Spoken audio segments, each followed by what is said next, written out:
दोस्तों, आज मैं आपको एक ऐसे घटना से रूबरू करवाने जा रहा हूं जो आपको पूरी तरह झकझोर के रख देगी। दोस्तों, लेकिन इस सच्ची घटना को आप पूरी तरह देखना। दोस्तों, इस कहानी में सिर्फ एक इंस्पेक्टर की सजा नहीं, बल्कि एक ऐसी सच्चाई छुपी है जो आपको सोचने पर मजबूर कर देगी कि आखिर हम कब तक गलत के सामने चुप रहेंगे। दोस्तों, सुबह का समय था। मुंबई की भीड़ के बीच एक पुरानी सी टैक्सी धीमे धीमे आगे बढ़ रही थी।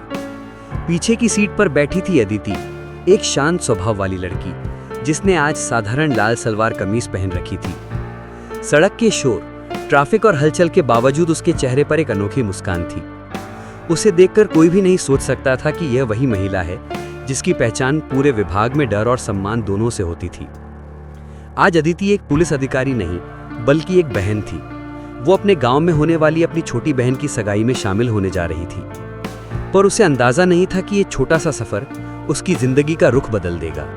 टैक्सी चलाने वाला रमेश लगभग 45 साल का, ईमानदार लेकिन परेशान इंसान था। वो बार बार गहरी सांसें ले रहा था। अदिति ने ध्यान दिया और पूछा, भैया सब ठीक है? रमेश ने रियर व्यू मिरर में झांकते हुए धीमी आवाज में कहा, मैडम सब ठीक नहीं है, बस डर लग रहा है, ये रास्ता अच्छा नहीं है। आगे एक चौकी आती है जहां एक इंस्पेक्टर, उसका नाम सुनकर ही पसीना आ जाता है। अदिति ने भौएं चढ़ाते हुए पूछा, क्यों, ऐसा क्या करता है वो?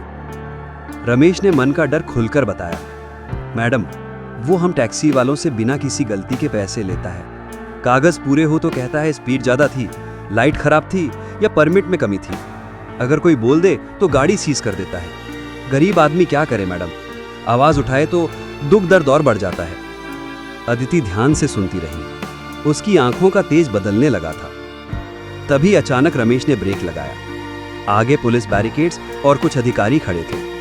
बीच में वही इंस्पेक्टर विक्रम, कड़क मूछें, भारी शरीर और चेहरे पे घमंड भरा भाव। रमेश बुदबुदाया, बस मैडम अब लूट शुरू होगी। टैक्सी रोकी गई। विक्रम ने कागज झटकते हुए देखने का नाटक किया और इंस्पेक्टर ने झूठा आरोप लगा दिया, स्पीड ज्यादा थी, पीछे की लाइट भी काम नहीं कर रही, 4000 रुपए निकाल।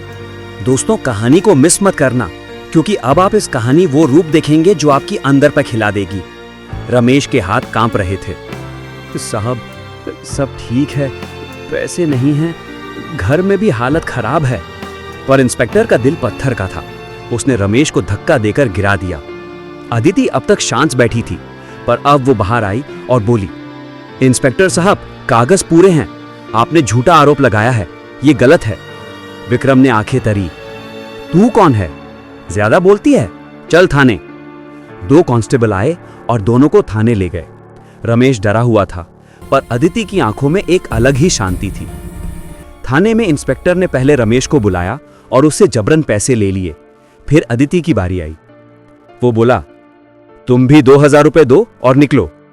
अदिति ने दृढ़ आवाज में कहा, एक भी रुपया नहीं दूंगी, आपने गरीबों का खून चूसा है, यह भ्रष्टाचार है। विक्रम आग बबूला हो गया, इसको लॉकअप में डालो। अदिति को लॉकअप में बंद कर दिया गया, लेकिन उसके चेहरे पर न डर था न घबराहट, सिर्फ आत्मविश्वास। करीब 1 घंटे बाद एक सफेद पुलिस जीप थाने में घुसी।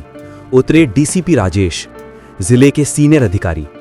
उन्होंने पूछा, यहां एक महिला बंद है? जब लॉकअप खोला गया तो राजेश साहब का चेहरा सख्त हो गया। उन्होंने चिल्लाकर कहा, तुम जानते भी हो यह कौन है? ये अदिति वर्मा आईपीएस अधिकारी हैं। विक्रम के पैरों तले जमीन निकल गई। सर मुझे नहीं पता था। अदिति बाहर आकर बोली, मैंने जानबूझकर कुछ नहीं कहा, मैं देखना चाहती थी कि तुम कितना गिरोगे।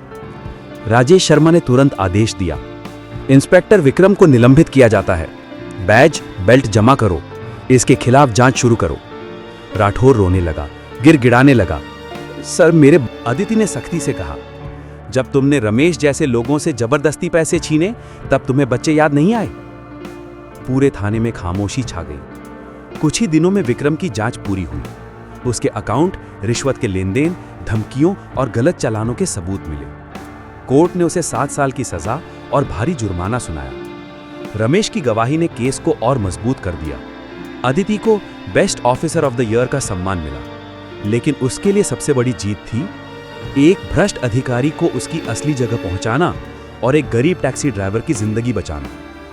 रमेश आज भी अपनी टैक्सी में अदिति की तस्वीर लगाकर कहता है, अगर हम सही हैं तो न्याय जरूर मिलता है। ये सिर्फ एक भ्रष्ट इंस्पेक्टर को सजा मिलने की कहानी नहीं है, ये हिम्मत, ईमानदारी और सच्चाई के रास्ते पर डटे रहने की कहानी है। अदिति वर्मा ने साबित कर दिया कि अगर इरादे साफ हों और सच के लिए खड़े होने की हिम्मत हो तो दुनिया का कोई भी ताकतवर इंसान आपको दबा नहीं सकता। उनकी बहादुरी ने कई लोगों को यह भरोसा दिया कि सही के लिए आवाज उठाई जाए तो व्यवस्था बदल सकती है। आज भी अदिति उसी समर्पण और मेहनत से अपना काम करती हैं।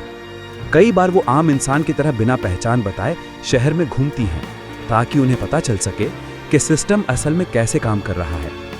अदिति वर्मा की निष्ठा और ईमानदारी के किस्से आज घर घर में मशहूर हैं और उनकी बहादुरी हर एक युवा में सेवा की ज्वाला को जगाते हैं। उन्होंने साबित कर दिया कि एक अकेली औरत भी अगर अपने इरादों या भावनाओं के साथ सच्ची हो तो समाज में एकता नजदीक कमाल का असर दिखा सकती है। उनका जीवन एक मिसाल है और आने वाली पीढ़ियों के लिए प्रेरणा भी है। अदिति का मानना है कि बड़ा बदलाव हमेशा छोटी छोटी कोशिशों से शुरू होता है और वो ये कोशिश आज भी लगातार कर रही हैं। विक्रम जैसे लोग अपनी गलतियों की सजा काट रहे हैं, जबकि रमेश जैसे मेहनती लोग अब बिना डर के अपनी जिंदगी जी पा रहे हैं। यही असली जीत है, सच की जीत, न्याय की जीत और बदलाव की जीत। अगर ये कहानी आपको पसंद आई हो तो वीडियो को लाइक करें और चैनल MR ज्ञानी धाम को सब्सक्राइब जरूर करें और कमेंट में ज़रूर बताएं कि ये कहानी आपको कैसी लगी। दोस्तों, आपका छोटा सा सपोर्ट हमें ऐसे और वीडियो लाने की हिम्मत देता है। तब